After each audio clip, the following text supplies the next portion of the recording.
guys, welcome back. This is the intro to the intro again. Yeah, we keep doing this, and I'm glad. We're talking about our sponsor, Bad Motivator. Well, you're probably thinking, well, you already have their sponsorship, so why? Okay, here's the deal. We changed sponsorship.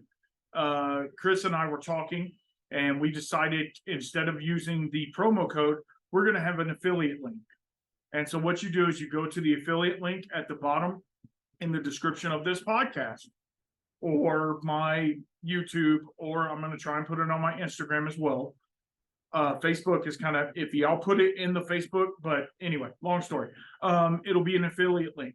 You'll click that affiliate link. It'll let Chris know, hey, somebody from Whiskey Shaman's coming over here and they're looking at barrels. And when they buy a barrel, it lets them know it's from my crew.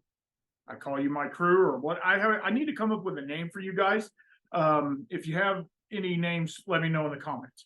And so basically it just lets him know, it gives me a ding, and we work it like that. So I appreciate all of you who have purchased barrels through the promo code, and I appreciate you. And thank you so much for all who responded to the giveaway. It was amazing, and Germ, you deserved it. So yeah, it was really cool, and I'm glad that all that happened, and we're going to do another giveaway soon. Spoiler alert. Anyway, so we were thinking, let's do an affiliate link. It's going to be ongoing for a while. We don't know how long. We're just going to let it roll. Christopher and Bad Motivator Legacy, they are amazing people to work with, and I will sponsor them until I'm blue in the face. You can see the barrel right behind my head, and if you're listening, there's a barrel right behind my head. That's the Gary Anna oak, which is a 10-year-old Oregon oak. You don't get that. You don't get that anywhere, brother. I promise. You're not going to get that anywhere. It's special. Okay? And it's a special product in there. So we'll talk about the product in there on a later podcast. But so we're doing an affiliate link. Click on the affiliate link, go buy you a barrel. It gives me a ding. It let Christopher know that y'all are coming from me. I would greatly appreciate it. If you haven't thought about a Bad Mo barrel, they look cool on the shelf.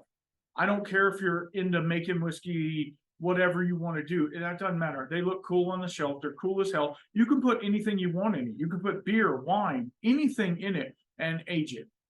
It's super cool. You can make a cider, put a hard cider in there. That would be fun. Anyway, long story short, go to use the affiliate link below, and it will take you to Bad Motivator. You'll buy a barrel like normal. You don't have to put a coupon code. You don't have to do anything. It's through the affiliate link. I'll get a ding for it. It'll help me out. It'll help the podcast out, but it'll also help Christopher out. That way he can get a record of who all's buying. And that's it. That's all you have to do. There's no, you don't have to type anything in. You don't have to do anything else. Just click the link below. Pretty simple. And as always, keep your spirits up and enjoy this podcast, because I guarantee you, it's a banger. All right, guys, here's the thing.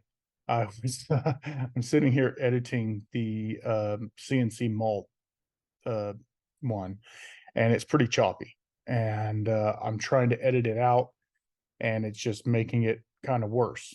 So I apologize. And hopefully you get the gist of it. It sounds okay. There's a couple little pauses and stuff like that, but I don't think it's any big deal. That's the part of the thing that we have to deal with, unfortunately, with doing these remote podcasts like this. It's going to get better. I promise. It's fine. I feel like it was really good information that all of us wanted to know. So hope you enjoy it. And I'm sorry about all of the spits and sputters and the interrupting each other and stuff like that. But it was an excellent talk, and I'm glad I got to have it. And I thank Brandon for letting me talk to him about it. And I appreciate all of you guys. And yeah, y'all just be good to each other. Love y'all. All right, guys, welcome back to the show. Today we got a different type of guest. It's whiskey adjacent, But we have Brandon with CNC Malt, and he's going to talk to us about their story, obviously, and he's going to talk to us about malting, different types of grain, obviously, and also kind of give us his cool little setup, a little rundown of their cool little setup over there. Without further ado, here's Brandon. Well, good afternoon, everyone. Thanks for taking the time there to watch and listen. And I hope this is educational and informative. So yeah, as Randall was saying there, we got a malt house here, and the way we came about it was through purchasing an old elementary school. Kind of a long story to get there, but it works out to be the perfect malting facility. And the reason being is we have a lot of floor space. So it's one level facility that just has miles and miles of concrete floor, not literally, but sometimes it feels like that when we're turning the grain. And that floor is the perfect bed for germinating, which is the bulk of the malting process. That's awesome. That is awesome. It's kind of the heart of it. So we're starting in the middle there talking about germination. Yeah, as far as the process goes, it's there's three main processes in malting. There's steep, there's germination, and there's kilning. So steep being the first one is really the most important, most critical of all the processes. You want to get the moisture just right, and you can't be underwater too long or you'll drown the grain. So it's a little bit of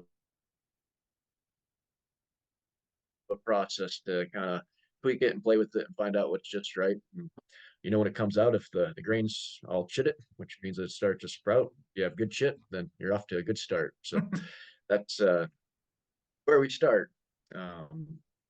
Bulk of it is germination. So when it comes out of the steep tank, after it's up to moisture and chitting, we take it, spread it out on the floor, and get it to grow. So what that entails is turning it multiple times in the day, about 4 to 6 times, depending if it's summer or winter. And that helps aerate the grain and keep it from growing together because it'll all mat up and those roots just want to like intertwine and makes malt balls that you have to bust up. It also helps to cool it. So when you're doing that, it removes the heat and it gets some air in there to help it keep growing. So it's about 4 or 5 days on the floor there, and when we're turning it, we'll watch how it progresses. So the main thing you want to do if you want to try malting at home, this is something everyone should do just for fun. You take the seeds and kind of pull them apart, and you'll look and see. In barley, it has a husk, so it's covered, and you can see the plant growing up through the inside of that husk. And when that plant's about full length, you're done. The other thing you do is you rub it out, so you should leave like a chalky paste behind on your fingers, and that's a good indication that it's done. If it balls up, then there's a lot of proteins there and stuff. It's still kind of gooey, sticky, so you want to let it go a little longer for them to break down. Then once you're through that process, then you transfer it over to the kiln, and that's where you dry it. So if you're to try it at home, you might spread it out on a baking tin, put it out in the sun or in an oven, low temperature, like 120 degrees is ideal. What we do is we put it in, we built a big stainless box, and with a false bottom. If our connection was better, I'd walk you back there and kind of show you, but we're having trouble enough just sitting still here. So Yes, sir. basically, there's that false bottom allows the air to come up from underneath. So basically, the deck's there's about a 4-foot air plenum to allow the air to equalize underneath it. Then the air blows up through the grain and pulls off the moisture. It's vented outside. There's it depends what kind of malt you're making. There's a couple different steps in kilning, but pretty much the first is we just driving off all the moisture that you can, and that's done at low temperatures, about 120 degrees. That helps preserve the enzymes. Then once you start seeing that temperature of your air off start to rise, when it gets up about 10 degrees of the air on, you start ramping it up. You get up to about 185 or so and hold it there for most malts, standard malt. And that's kind of where you help develop some of the flavor, dry it further, things of that nature. And then when it's done, you cool it down. After that, then you clean it up, and it's more similar to other grain processes, kind of at both ends of the spectrum before you steep and after you kiln. Those two ends of malting are similar to something that might be done in other grain silos and other facilities of that nature. So that's the nickel explanation on malting. Okay, awesome. Well, okay, so I guess kind of tell us your personal backstory and what got you into the malting house. And did you come from a brewing background? Did, you know, any of that? And even if you came from a tech world or whatever, just kind of give us a little bit of your backstory and what made you want to do this whole malting thing. Yeah, sure. So my background's oil and gas, and that's where most maltsters come from.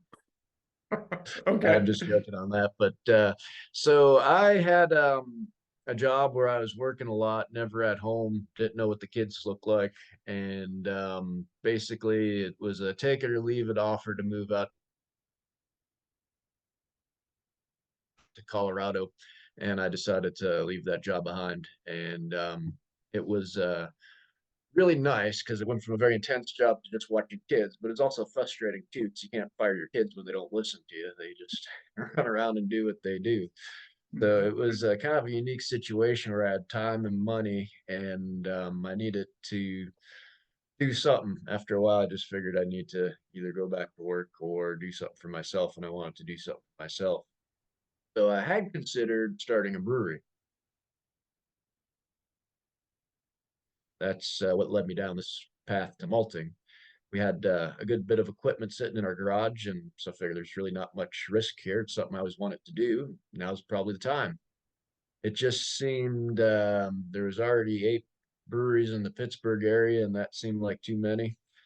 And I was thinking, now what could I do to differentiate myself from other breweries so people come to visit? And I was searching for some equipment. I came across some malting equipment. That's when the light bulb came on. I said, aha, I can make my own malts. That'll give me more control in the process, give people a reason to come out, visit our brewery. So in the meantime, I figured it'd be good to try some Pennsylvania malt, see what flavors it has to offer and just what exactly we'd be getting into. And I searched for Pennsylvania malt and there wasn't any. And then the second light bulb came on. I said, well, there you go. You don't have to be dealing with drunk people at 10 at night, kicking them out, or 2 in the morning whenever you decide to close down. You could just make malt, visit all the breweries, and go home at the end of the day. Right. So instead of dealing with drunk people at 2 in the morning, I'm turning 2 in the morning. Yeah. But that was kind of the path that led me there. And then at that point, you got to make the malt somewhere. And we have about 5 acres where our house is. It's zoned agriculture, and it met all the criteria to put up a building with malting's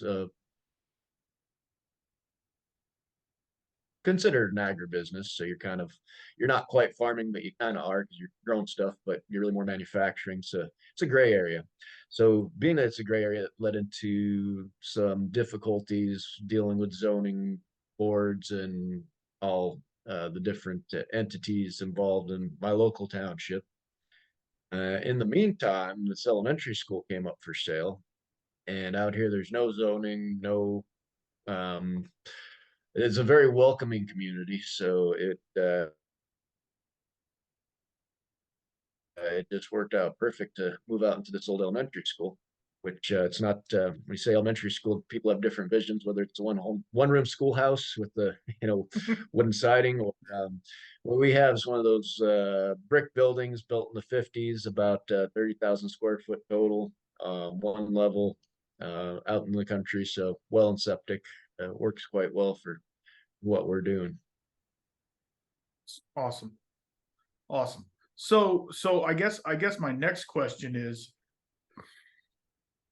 okay, so I wrote this down.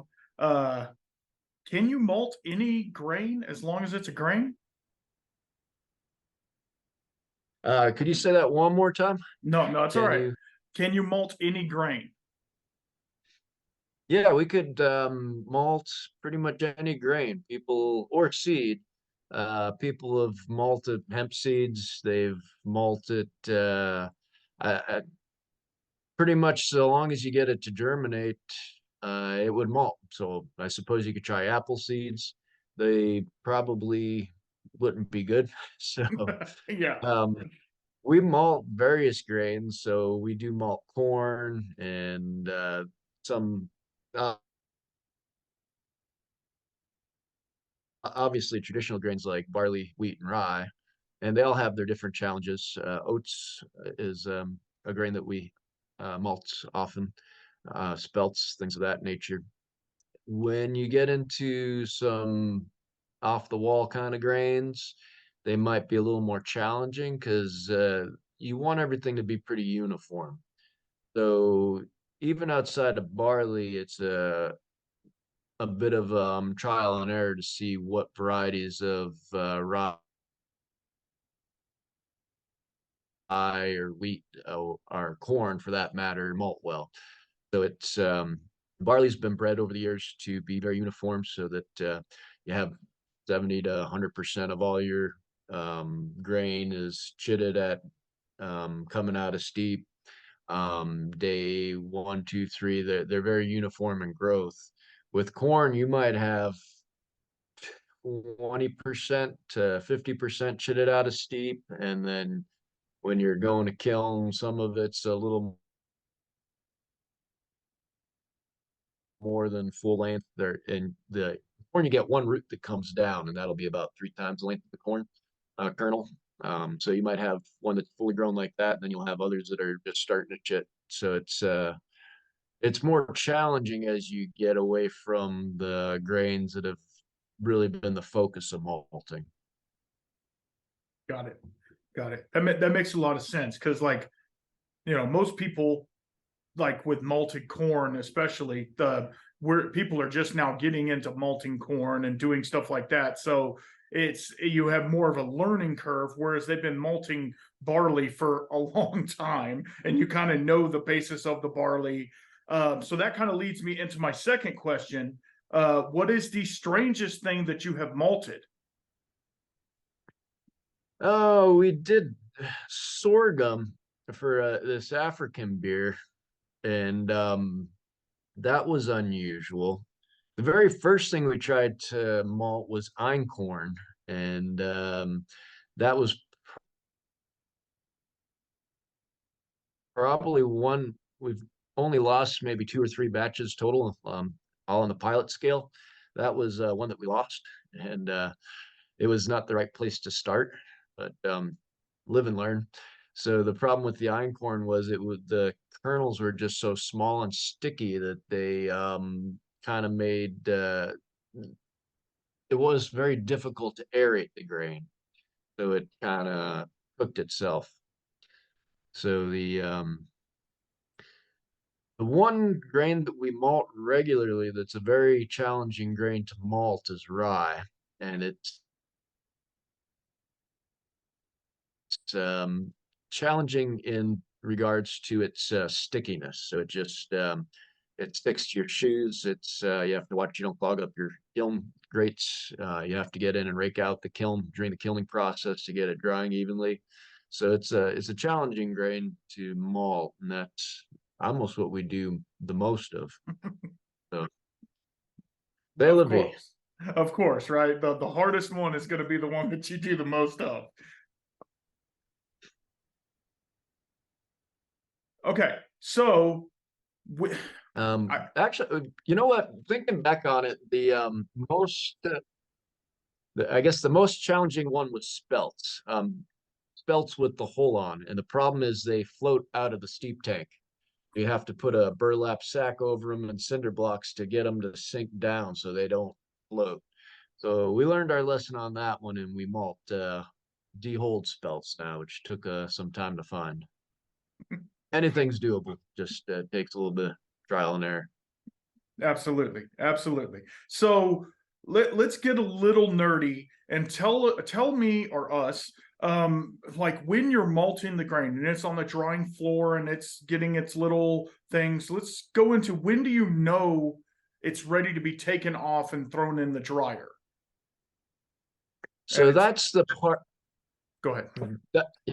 That's the part that becomes a bit of an art as much as a science. So a lot of the other tests are more absolute. You're looking for a number. Coming off of the floor, you're doing the rub test, really is, and we talked a little bit about that earlier.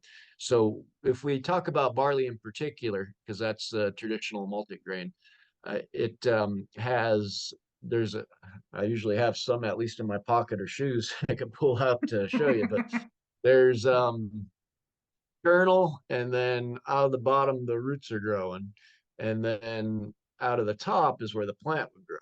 So, but that is hidden by the husk. So what you do is you look at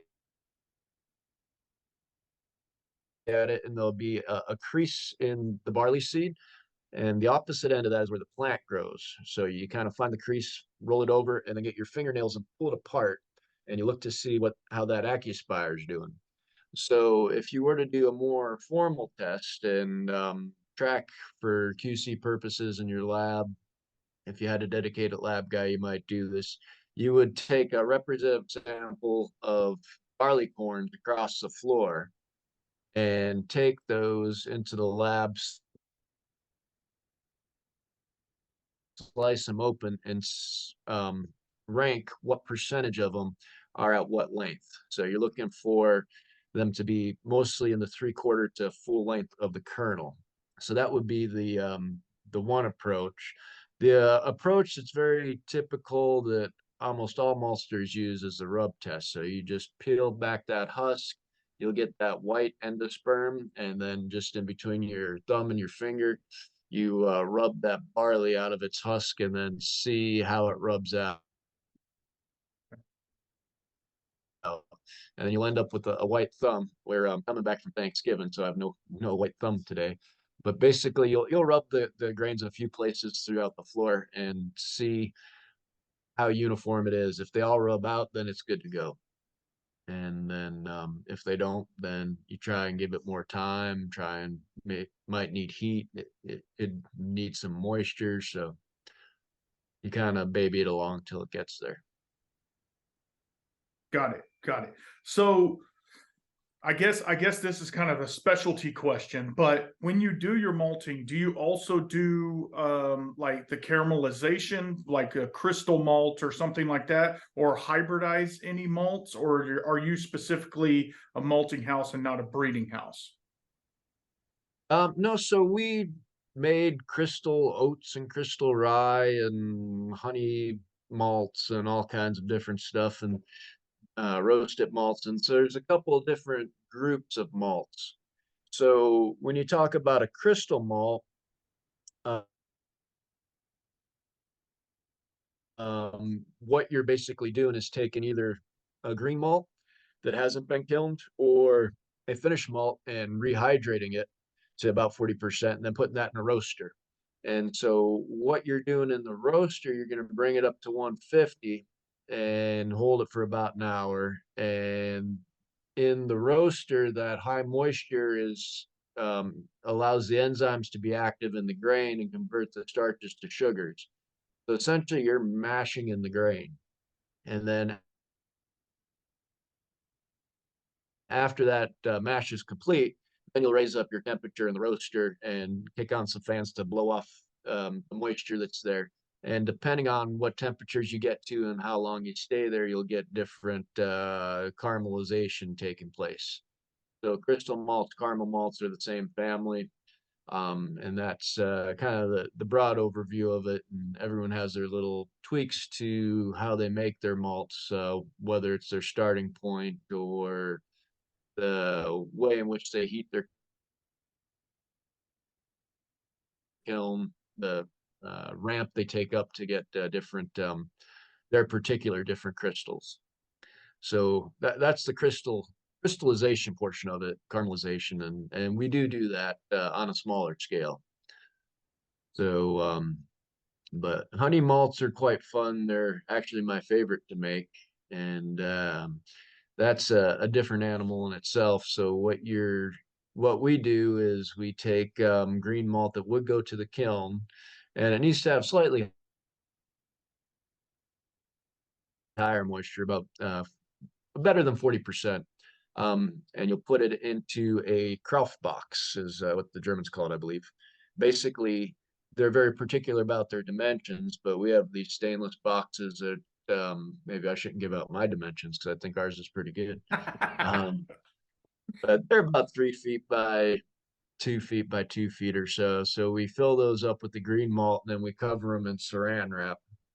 And what happens is you get a temperature spike in there, because anytime you have compact wet grain, the temperature tends to climb. So there's a lot of biological activity, and it'll get that temperature up to about 120. So you start saccharification, you start making some sugars. Then it crashes and goes anaerobic or aerobic, the one without oxygen. Which one's that? Anaerobic? Yeah. So, so at that point, you have some sugars there. There's yeast present on the malt. You start making some alcohols. There's bacteria present. You start souring. So you get like this sweet and sour malt that is really, really interesting. And when you kiln it, like that initial aroma of kilning is amazing. It smells like the four shots of a stills. You're getting ethers and esters, all kinds of stuff coming off. It just makes the whole malt house smell great. So I think as far as a hybridized malt, that might be the closest thing, because there's some caramelization, get some color to it, but it kind of ends up about a Munich malt color. And something that's quite intense in flavor. And if you put that in a spirit, that gets real intense real fast. There's a honey rye we made that I'm really looking forward to see how that came out. Yeah, That went into, go ahead. I was just saying that went into a rye whiskey. I guess I left that part out. So I guess my next question is one that's more based upon our listeners, just so for their thing.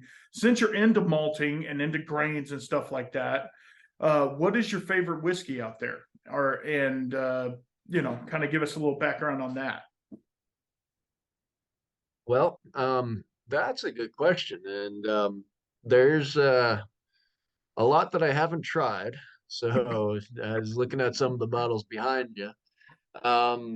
There's a couple moonshiners around here that really make good whiskey. So my current favorite one in my liquor cabinet's a bottle from a neighbor. It was made out of it's a bourbon. He made it using malted green corn, and everything was malted. So I guess that might qualify as an American single malt, even though it's a bourbon. Not sure how that classification is going to play out, but that's one of my favorite. We have some old bottles like pre-World War II of Canadian Club that have been sitting there that I intend to open and see how they are.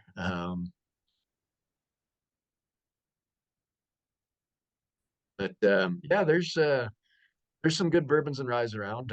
Altered State is putting out some good ones up our way. I'm looking forward to see what Iron City puts out. I haven't had they're still young yet. But yeah, there's some good ones. I do prefer single malts and bourbons to rye. I was kind of a rye fan for a while, but that's um I think I'm maybe back to bourbon. I don't know.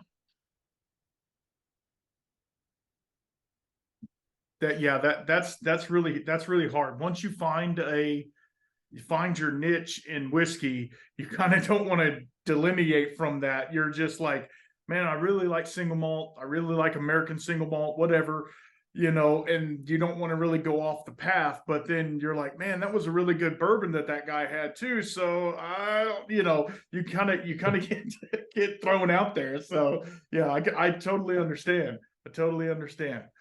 Okay, so give us a day in the life um of a malter. Like, you have different stages throughout the malting house, is that correct? Correct. So when we are at full production, we'll have something on the floor. There'll be something in steep and there'll be something in kiln. And that'll probably be one of those will be getting changed over. Either the kiln will be finished up and getting emptied, or the steep will get finished up and get emptied, or we'll be filling it. One of those. So the when there's grain on the floor, typically it's turned for the first time around 6 in the morning. There's a retired guy who lives close by who likes to come in and do the early shift, so that's great. The grain on the floor get turned again around noon, around 6 in the evening, and around midnight. So when it's cooler out, try and pull that midnight turning back to about 10, because that 10 to 8 or 10 to 6 is not a bad stretch. That's only 8 hours. When it's hot out, then we add in additional turnings. So that midnight one's usually the latest, and the 6 in the morning's usually the earliest.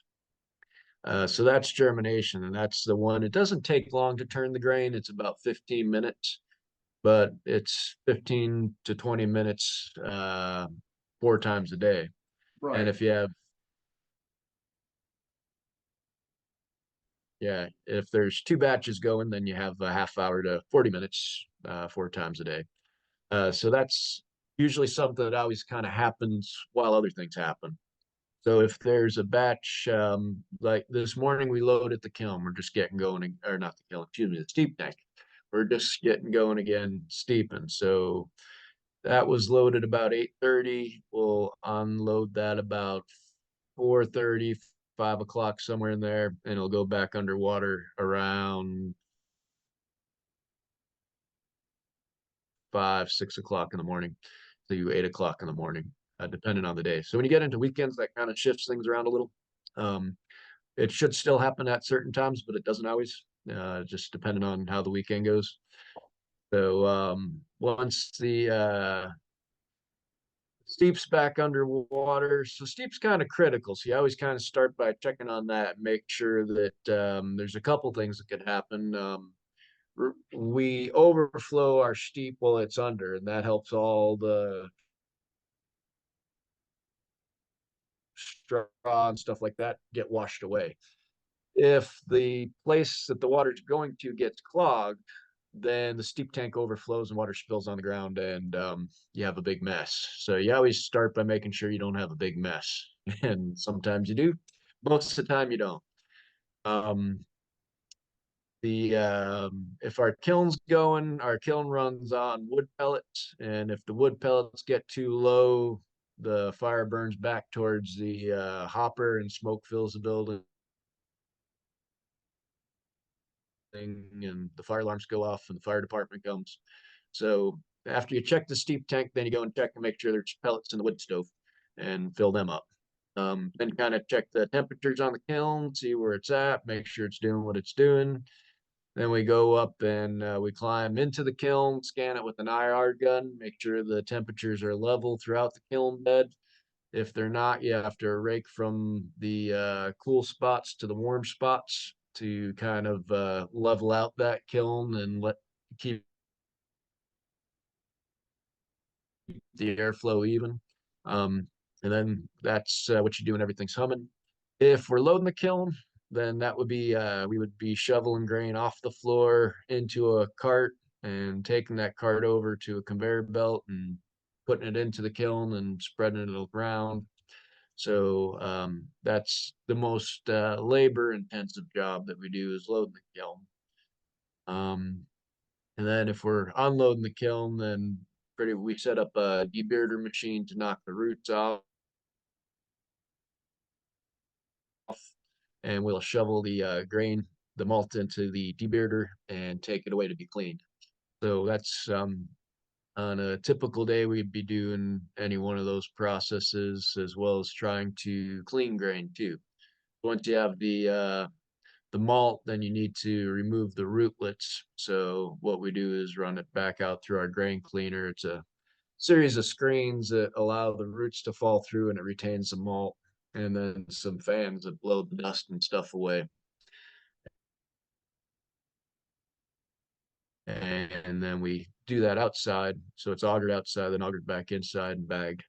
So that would be a typical day. Occasionally we have to bag into 55-pound bags for smaller orders, and even some big customers like small bags for different products. So Okay. it's packaging, I guess, would be the other portion of it. Okay. Uh, Okay. So how many people are on staff over there? Just so I can kind of gauge it, because you said you were a fairly, I mean, you have pretty good footprint on the ground. So how many people on a given day are working there? Since you say you work almost 24-hour, shift, how many people do you have there? we have 2 full-time guys. We have 2 to 3 retired guys that come in for 1 hour to 4 hours a day. And then we have 1 weekend helper that comes out and helps on the weekend. So that's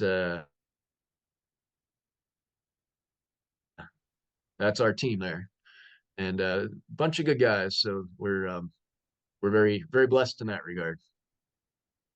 Cool.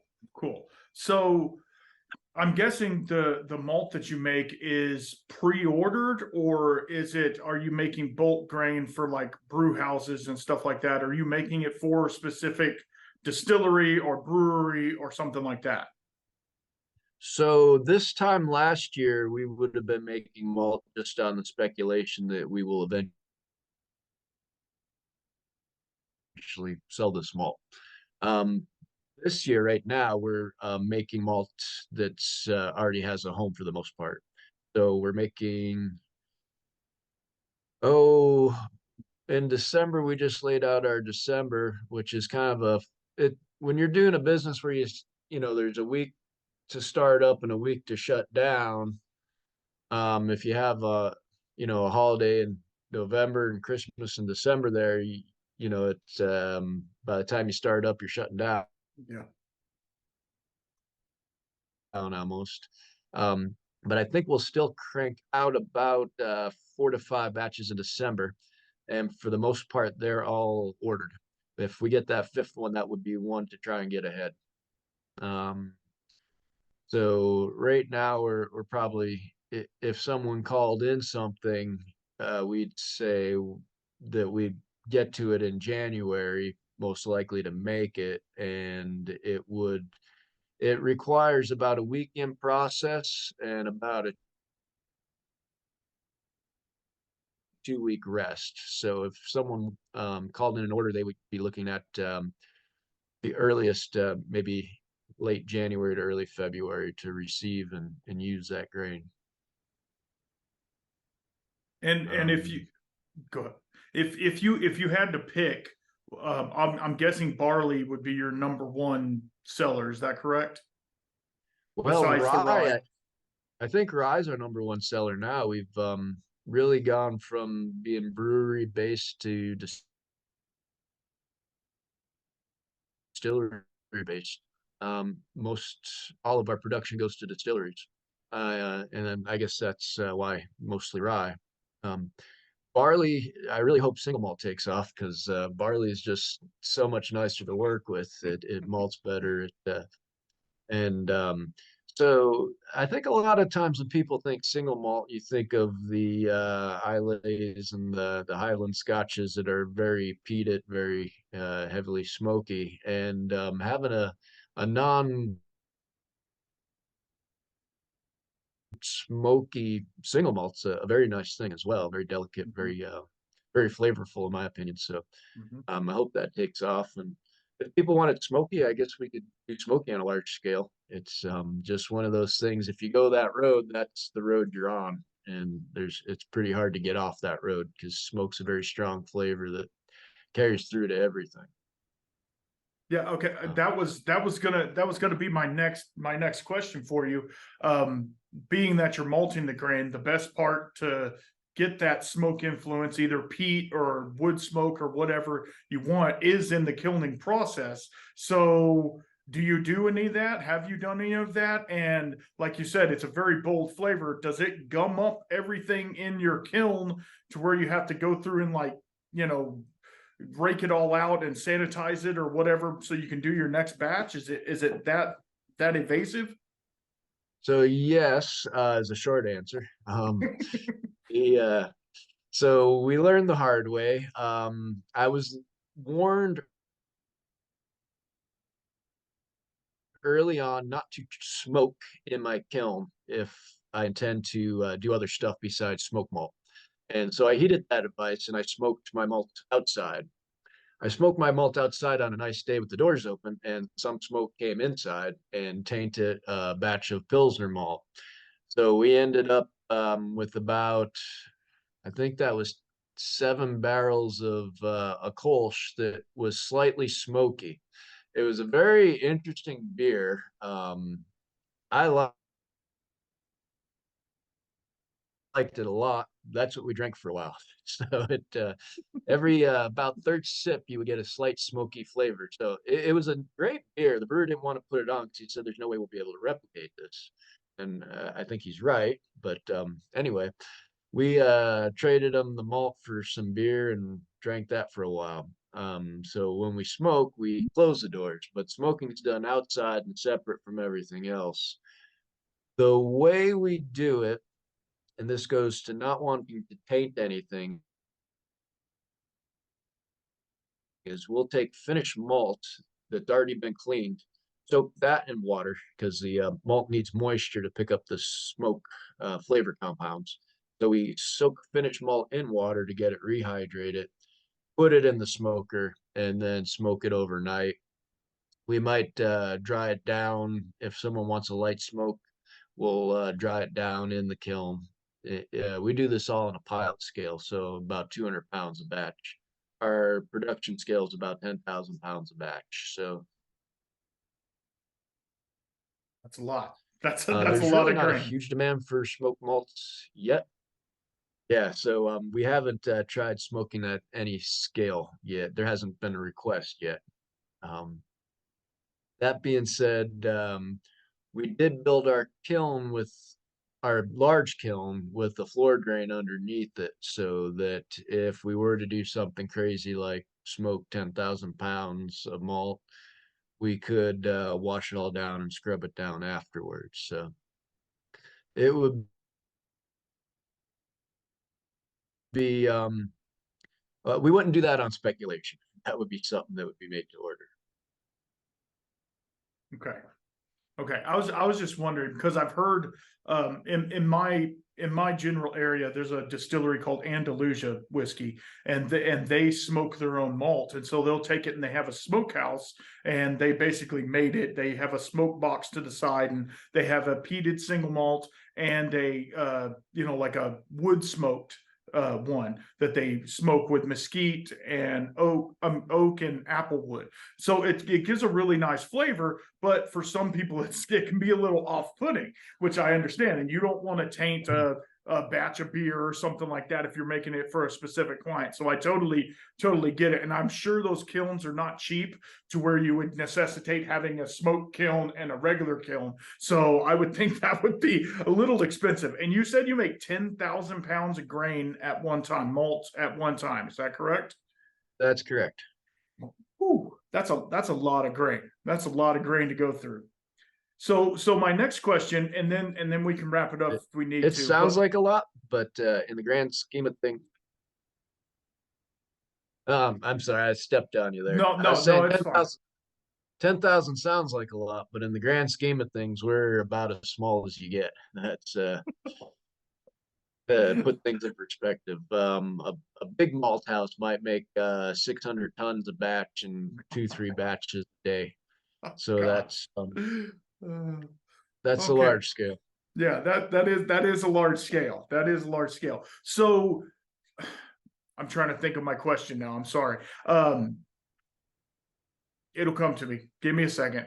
What was I gonna say? Good Lord, I didn't write this one down, but it was a good question. Um, crap. Is it related to the smoke malts? No, it wasn't. It was related to the bat. Oh, in the when you're doing your floor malting, is that correct? Correct. Are you doing that by hand or are you doing it with machinery? So we have done both. We have a rake that we pull through the grain. We've shoveled the grain, and after doing that a few times, we built a machine very quickly to turn the grain. So it takes about a half hour to 45 minutes to pull the rake through. The rake does a really nice job of spreading the grain. On the first 2 days, raking's fairly easy. It's not difficult. The machine's easier. By the third and fourth day, it's a lot more strenuous to pull the rake. The machine that we built is kind of like a garden rototiller, but with bigger paddles. Okay. And so essentially it goes through and turns the grain, and then it has a flap in the back that the grain will eventually lift the flap and go out, but it keeps it in there a little to kind of bust up any clumps and get it cooled down and aerate it. So it works very well. Shoveling, I do think shoveling works the best, but it takes about 2 hours to properly shovel the floor, and versus the 15 to 20 minutes to turn it with the machine. So at midnight, you're not really wanting to go and shovel. No, I bet not. And then you start to develop the monkey shoulder, like the Scotch, and then that turns into a whole gang of problems. So if I was a home brewer or a home tinkerer in the shed, whatever you want to call it, would I be able to buy your product? Do you have a place where I could go to say, hey, I want to get some malted corn from you or something like that? Could a home brewer or somebody like that buy your product? Absolutely.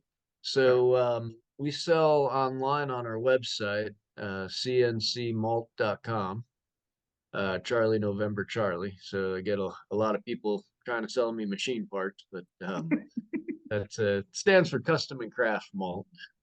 But yeah, we sell our corn there. We have a lot of Bloody Butcher at the moment. We're about to get a bit of Wapsie Valley. I don't know if we have much malted corn. We're about to do a big batch of the Wapsie Valley because it's really germinating well. And then we'll have some Ohio blue corn in. That's a real nice corn. My favorite was I'll pronounce it wrong. It starts with an O. It's a green corn. Oaxacan? Starts with an O, but it's pronounced with the W. What was that? Oaxacan?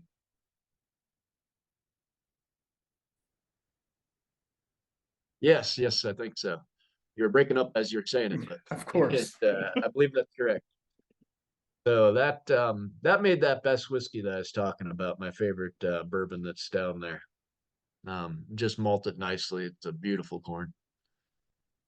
But yeah, we have that in stock from time to time. So it's best to shipping kills a lot of those small orders. So if you're in the neighborhood, stop on in. If not, we could send it across the country. Okay, cool. Well, while we're talking about that, go ahead and give us any of your socials. You already gave your website and stuff. Go ahead and give us any of your socials and stuff like that. And then I'll try and think of a question while you're doing that. All right. Well, you won't have much time because I'm not very good with that. I'd have to Uh-oh. look. I think we are on Facebook as CNC Malt, and I think we're on Instagram as CNC Malt. Okay. God dang it. You didn't give me much time. And my wife's the one that does all that up. So yeah, that's what we got. It's Facebook and Instagram, and I'm pretty sure we're just CNC Malt, nothing too fancy. Okay. Well, I guess I'm going to wrap it up because I forgot what I was going to ask you. You know, the chemo head's getting to me. So we're going to wrap this one up. But I'm really excited for you guys' future. I feel like hopefully you're going to be ended up having way too many orders and have to get a bigger facility or something. But I really appreciate you coming on here and talking with me and talking to us about malt and kind of giving us the rundown of it. I really appreciate that. Yeah, thank you for your time. Appreciate being on the show here, and I hope you feel better soon. Yes, sir. I appreciate it. Stick on real fast. I want to talk to you. You betcha. All right. As always, guys, keep your spirits up. Thanks.